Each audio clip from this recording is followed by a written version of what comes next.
Hey everybody, welcome to the Big Huntsville Podcast, the show that's all about the people, places, and the stories that make this city an amazing place. I'm your host, Carl Thomas, your favorite realtor, singer-songwriter, and all-around Huntsville cheerleader. Each week, we'll be shining a light on the community heroes who make this city tick, having some fun along the way, and sharing a few real estate tips when you least expect it. So whether you've lived in Huntsville your whole life, or you're just thinking about calling Huntsville your new home, you're in the right place. Let's get started. Thank you so much for checking out Big Huntsville here. My name's Carl Thomas. I'm the host of this show, and I absolutely love to book people who are doing big things in Huntsville. And today we have brought on somebody who I feel like is a huge, big guest. Her name is Alex Hendrix. She's an experienced curator, writer, mental health activist, which is huge, singer-songwriter, and entertainer personality. She was born and raised here in Huntsville. How cool is that? So she's also a songwriter, which is enormous because we have a lot of originality here that the world does not know about yet. So we're excited to talk about that. But Alex, today, we just wanted to start off by thanking you for coming on the show. So tell me a little bit about what you have going on as far as music is concerned, because we're interested in that. So tell us about that. Amazing. Well, thank you so much for having me. First of all, I am so excited. Love to talk about myself, Carl. Hey, me too. So I released 2 singles this year. Okay. I released Daddy Issues in June and Arrested Development featuring Matt Bakula in August. Awesome. Okay. That was a really cool process to get to release something with one of my best friends. Yeah. And somebody who's like really pivotal in the Huntsville music scene and has been for so long. But now I am kind of pivoting toward full band shows. Oh. Yeah. Okay. So really excited getting a band together and really hoping to hit the ground running next year with some like really fun full band stuff that still has like the obvious depressing Alex Hendrix lyrics that hopefully you'll all come to know and love. It's awesome. Yeah. Okay, well, hold on. Let's back up a little bit. So tell us about those 2 singles that you released this year. So I know that one was back during the summer, and that was Daddy Issues. So just Daddy tell us Issues about that song first, because I want these folks to actually know where to find that stuff by the time we end this show and actually go on there and buy it from you. So love that. Tell us about the first single. So you can find, first of all, any of my music, any streaming platforms. I think I'm having issues with Amazon. So if you don't see it there, I'm not lying. Amazon. But Spotify, Apple Music, Google Play, whatever it's called now. Okay. iTunes, et cetera. YouTube, I think, is on there. But Daddy Issues it's kind of synthy. It's a little bit different for me. It's a little more like upbeat and fun, but it's very much about having somebody in your life that you feel has left you behind. Gotcha. And that you're trying to kind of like get the attention of. I really love, one of my favorite things about making music is finding kind of an aesthetic, like a theatric aesthetic for the singles and figuring out the visuals that go with it. I just think that creative direction portion of it is really enjoyable and also helps get the feeling across that you're trying to give when you're releasing a song. And that one was perfectly timed because we just had Saltburn come out earlier that year. And so all of the visuals were very like Saltburn tennis court, fur jacket, champagne. No, like, I saw that through your website. That was cool. Yeah. Super very cool. Sad little rich girl. Like that's the vibe of that song, I think. Hey, me too. That's that song. Okay. So what about the second single? Tell us about that one. So Arrested Development is probably the most like rock forward song I've ever done. It's like a little indie punk. It's a little, definitely fast and upbeat. That one was really fun. I wrote the whole thing, and then I was looking for a project that I could bring Matt Bakula into because he's one of my best friends, and I just thought it'd be fun if we could make something together. And that song ended up being perfect for it. So he actually played drums on Daddy Issues, and I had him write all of the drums for Arrested Development, period. Cool. So he added his own flair there, and then I just gave him the second verse and said, rewrite this, do whatever you want with it. I trust you, which is a big deal for me because I'm like, like lyrics are my thing that I Yeah, I like get am that. most Yeah. focused on, I think. But it was cool to have somebody I could trust to like do their spin, write something I never would have written, but that it worked so well with the song. And then he sang that verse and we did some harmonies and it was really, really fun. Did Yeah, like that's a little awesome. cover shoot for it together. It was great. Yeah, I think when you can do a project with someone else, it makes it so much more fulfilling to me. I always It's like to true. share.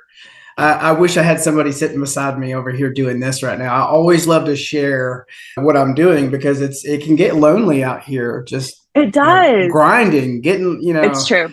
you're hustling out there. You're doing all these different projects, and it's great to pull somebody in and Yes. share that. Yeah, that's Well, there's cool. a vulnerability to like open up kind of your craft and Yeah, let somebody else be part of it, I think. sure. And that was the first time I've done it in that way. Yeah, Last year, I released a whole EP. It was called Death of a Debutante. It was very like Southern Gothic-y. yeah. I threw myself a funeral as my EP release party on Friday the 13th and like did the whole thing. And That's I so told you cool. I love a bit. But part of that, I had Hugh Lindsay come in and do amazing, like stunning, beautiful harmonies on a song I wrote called The Sound Things Make When They Break. And we ended up doing a music video. And Meredith Johnson, who is part of Common Man band as well. She's an Uh-huh. amazing director and Oh she yeah. directed it. And then Hugh was part of it. And it was very like Bridgerton, Jane Austen themed. And he was in like a white wit. And that was the most fun. But all of the creative process on the song, he was in the Netherlands for. He lived there for a bit. And so all of that was virtual. And it was really cool to be like in the studio with someone and me saying like, okay, well, let's actually like, let's keep it tight here. Like that Yeah. collaboration kind of feeling was really nice. I get that. That's really cool. Wow. So you probably are the most original person I know in Huntsville, which is why you're on this show right now because Thank you. well, I remember going back. So we met years ago and you were starting up something new called Alex Tries and you were doing all Yeah. these different projects, but all of them were so vulnerable about who you are. You threw in the mental health thing, which is huge. Actually, I feel like you were doing that before a lot of other people were getting on board with that, which is cool. Thank you. And your vulnerability that you throw out there to like the audience was often something that would connect them with you in a way that a lot of us other musicians out there in the world were not getting. So I wanted to ask you a little bit about the mental health thing. So tell me about what you do and how you share like the hope that you share. What is your, just your normal thing to go, okay, I need to remember to make this a part of my life and what I share to the public. Tell me about that. I think it was just by necessity. Like, I'd like to say that it was something that I kind of actively did to curate it. But like you said, I have been by necessity pretty transparent about my own mental health issues. Sure. I got diagnosed at 19 as manic depressive. And that was like, it was just such a big part of me, but I talk through things to process them as well. I'm not a secretive person. I'm a pretty like, here's what you get, take it or leave it kind of person, which is like it's a little bit of a shield in itself to be like, here's all the bad things about me. If you're going to leave, do it right now. Like that's kind of what that is. So it's not like super brave of me. It's just a different version. No, I think it is. I definitely testing. think it is. Yeah. But I grew up in a place that didn't put a lot of stock in mental health, in a like community that didn't put a lot of stock in mental health, I should say, and kind of like pray the sad away kind of vibes.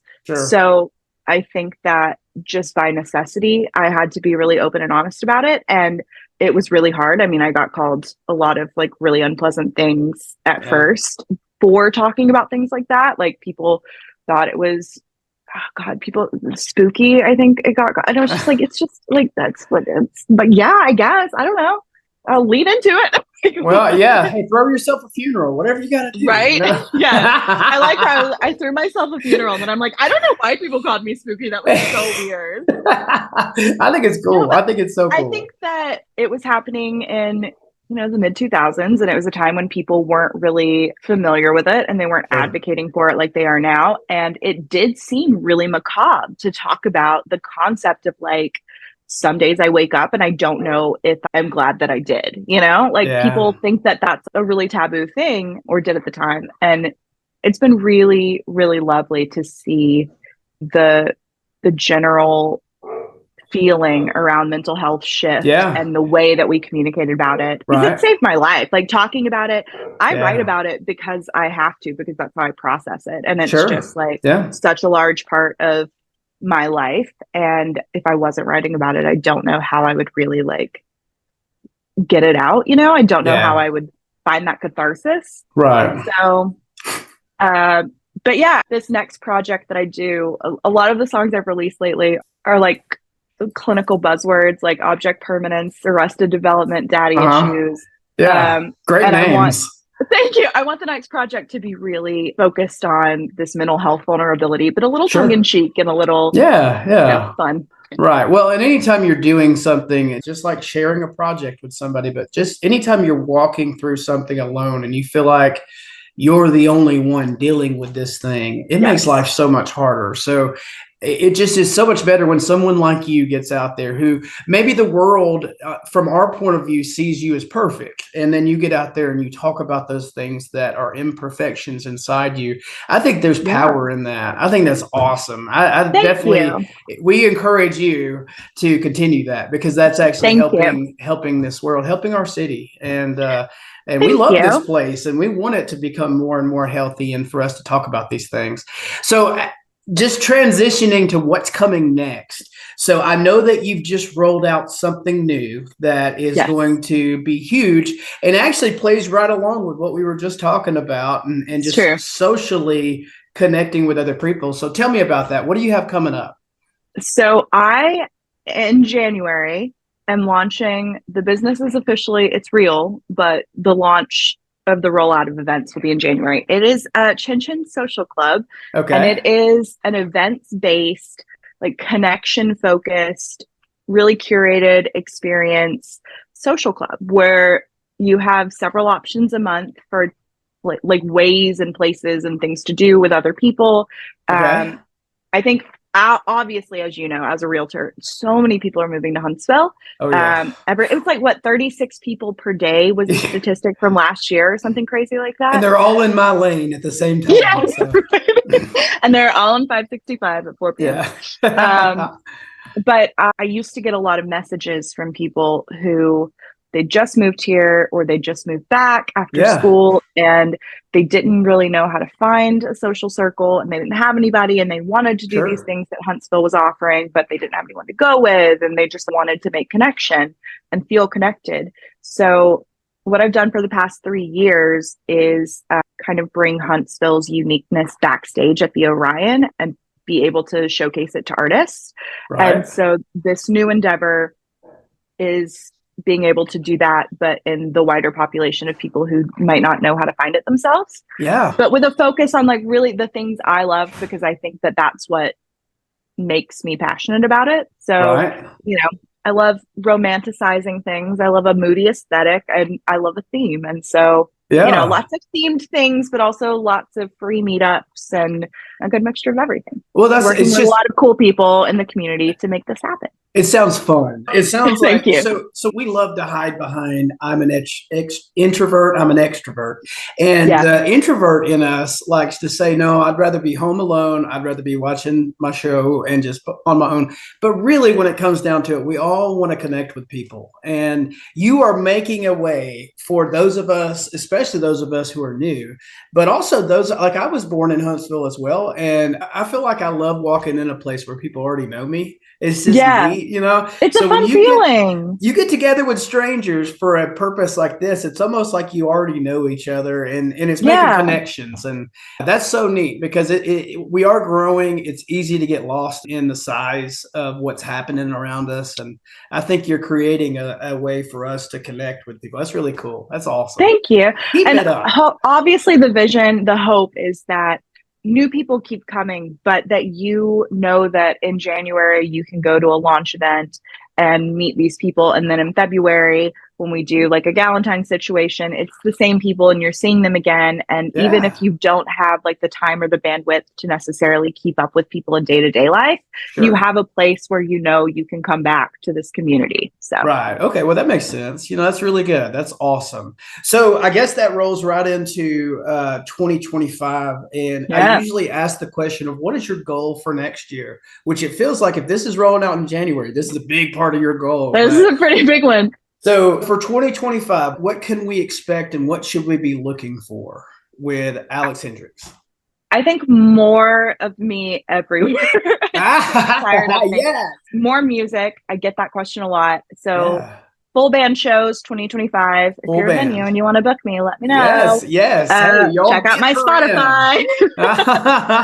Full band shows, lots more music, writing more, maybe releasing more. We'll see. But I've been doing so much. I've been doing at least 2 songs a year for the past 4 years. That's so awesome. Like producing and having them put out. And I really want to get back to the live music side of it and keep writing that way and keep like banking songs. But just playing live is so much fun and doing it with friends. And I have a lot of friends of mine that are going to be part of this live project. So that's really exciting. And then CIN CIN Social Club, getting off the ground, making lots of new friends and having lots of fun adventures. Yeah, absolutely. All right, folks, you definitely have to follow this lady. So Alex, where can people find you and where can they find your music and all the things that you got going on, especially this CIN CIN Social Club thing? Where do we find that? So you can find me on Instagram is the main place. Alex Tries Life. And then through there, you can find everything else. But if you want to skip straight to music, Spotify, Apple Music, Google Play, iTunes, etc., YouTube, my music videos on YouTube, please go watch that. I paid a not small amount of money to have that made. So please watch that. Hey, we'll be sharing those links on here just so that you folks who are watching can follow her and get on board with what she's got going on. And Alex, thank you so much for being here. I think this has been so much fun. Usually I try to throw in something funny, but I didn't have to because you're hilarious. So that worked out really well. Thank you so much for having me. But guys, this is Big Huntsville. Alex is a part of what makes this city so big. So many big things happening. You guys check out her stuff and we will catch you on the next episode. See ya. Thanks for tuning in to the Big Huntsville Podcast. If you've enjoyed the stories, the laughs, and maybe learned a little something new about our amazing city, remember, Huntsville isn't just a place, it's a community. And we've got some of the best folks around. So if you like today's episode, please don't forget to subscribe and share it with a friend. And if you got a local hero or story you think we should highlight, hit me up. I'd love to hear about it. Until next time, I'm Carl Thomas. Keeping it fun, keeping it real, and always keeping it big here in Huntsville. Catch you later.